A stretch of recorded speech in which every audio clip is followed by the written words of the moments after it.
Kristiāna simpātija mēģina violētajā jāsajā. Ielaidies šo te skaisto dāmu.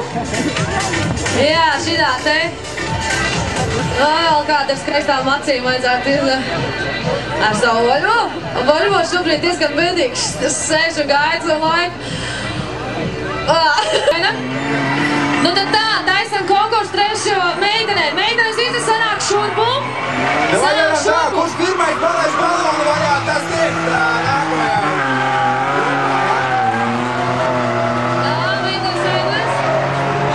Mēs viņam varētu uzdot kādu ļoti viltīgu jautājumu meitenei, kuru pirmā atbildēs pareizi, tā varētu arī braukt. Tu dzirdēji, ko es pirmīgi teicu? Nē, es nedzirdēju, bija vajag skaļš, sāk vēl. Man liekas ļoti labi, ka arī skatītāji nedzirdēja, jo es izdomāju tā spontāni, ka kurš pirmais palaidīs balonu vaļā, tas arī brauks. Bet nelaidiet tagad balonu vaļā. Neviens nepalaid vaļā, nekā neviens nebrauks ar balonistiem, tas tačnāk. Ok, tā, tur dalībnieki tik skaļi uzrunā šūji trasēties, neko nedzirdējuši, ja kāds kaut ko teiks.